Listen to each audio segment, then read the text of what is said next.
मित्रों, आज की क्लास में आप पढ़ेंगे rectilinear motion based on the vector. और इस सीट का जो पहला सवाल है वो देखिए कुछ ऐसा है।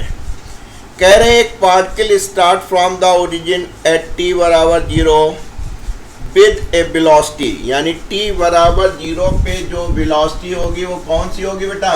इनिशियल वेलोसिटी होती है। और वो दिया है इन्होंने 5i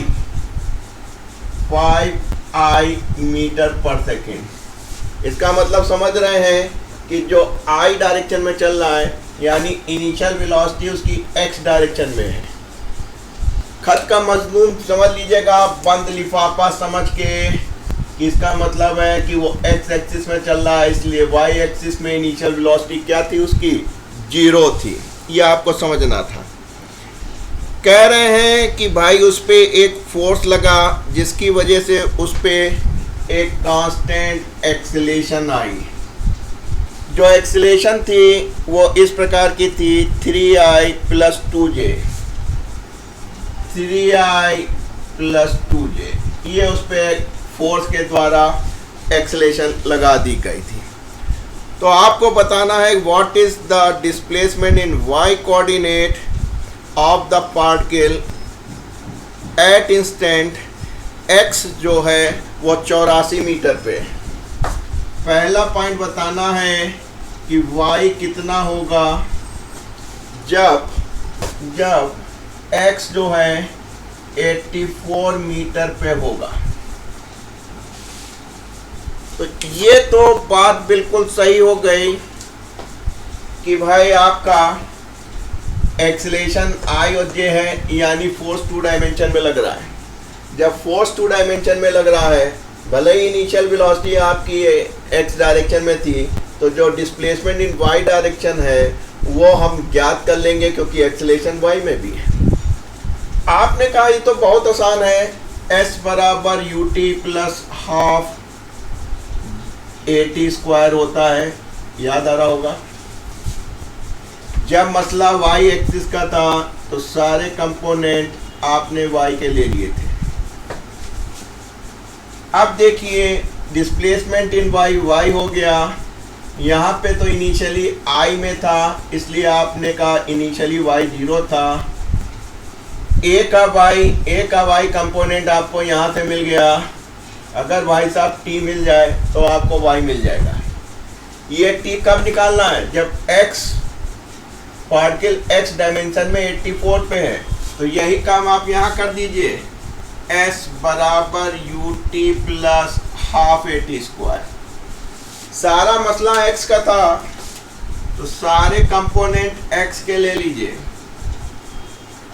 x बराबर u आपका i यानी 5t प्लस हाफ ax यहाँ से मिल जाएगा, ये आपका 3 हो जाएगा, t स्क्वायर हो जाएगा।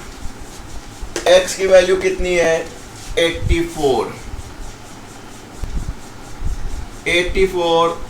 5t plus 3/2 t square. अब आप एक काम कर लीजिए, इसको 2 से गुणा कर लीजिए।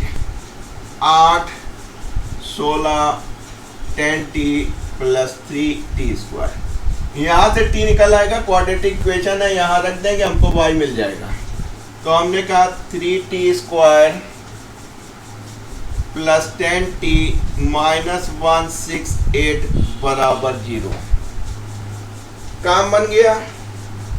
इसके फैक्टर निकाल लीजिए, या डायरेक्ट हम करेंगे तो थोड़ा सा गुणा बड़ा हो जाएगा। तो हम कह सकते हैं यहाँ पे निकाल लेंगे, बाद में मिटा लेंगे। 84 इंटू 2, 84 कहाँ से निकालोगे? 84 किससे निकलेगा? 12 96, 12 7 84 होता है शायद। 7 दूनी 14, 7 ही करेंगे। काफी कुछ करीब पहुंच गए हैं। 7 त्रिक 21, 21 दूनाई 42, 42 में से 12 भी घटा दोगे तो भी 30 आएगा। इसका मतलब इससे होगा नहीं। 12 दूनाई 24 और 7 त्रिक 21 से भी नहीं होगा। 7 3 21 से भी नहीं होगा, 4 3 12, इससे करके देखें, 4 3 12, बात वही है, 12 दूनी 24, 24 में से 21, बड़ा मुश्किल लग रहा है।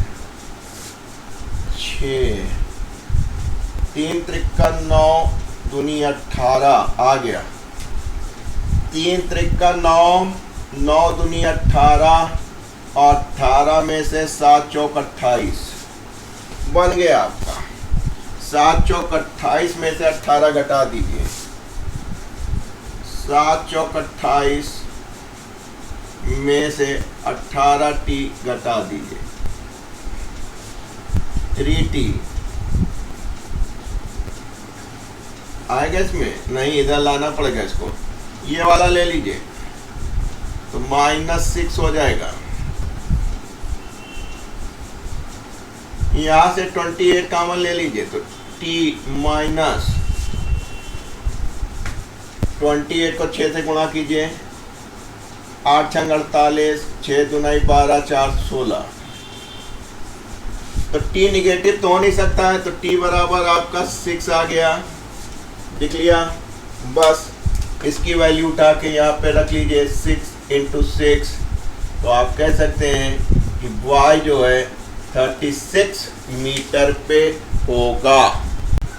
तो बेटा यहाँ तक आते आते आपको पता चल गया y 36 मीटर है, t सेकेंड है। इसमें कह रहा है कि उसकी वेलोसिटी बताइए, ऐसे स्थिति में क्या वेलोसिटी होगी। तो बेटा x एक्सिस में वेलोसिटी होगी और y में भी वेलोसिटी होगी, क्योंकि उसके पास एक्सेलेरेशन है समय इतने पे। तो आपने कहा दोनों निकाल लें, फार्मूला आपके पास सिंपल है, मसला x एक्सिस का था तो सारे x एक्सिस के कंपोनेंट ले लिए। vx 5 था, ये आपका 3 था, 6 था, तो 5 + 6 = 18, तो आप कह सकते हैं vx में 23 मीटर पर सेकंड थी। आप vy में भी निकाल लें, फार्मूला आपके पास एक ही है, u + at, मसला y एक्सिस का था तो y एक्सिस के सारे कंपोनेंट ले लीजिए। vy में इनिशियल आपका 0 था, एक्सेलेरेशन 2 थी, गुणे समय आपका 6 सेकंड आ गया था, ये हो गया 12 मीटर पर सेकंड का। 2 डायमेंशन है, हमेशा x और y क्या होंगे बेटा, परपेंडिकुलर टू ईच अदर। तो देखिए ये हो गई वेलोसिटी, मैग्नीट्यूड vx² + vy², 23 का स्क्वायर + 12 का स्क्वायर। सॉल्व कर लीजिएगा, और जब आप सॉल्व करेंगे तो 23 से ज़्यादा आएगा और करीब ये 26 मीटर पर सेकंड का आ जाएगा।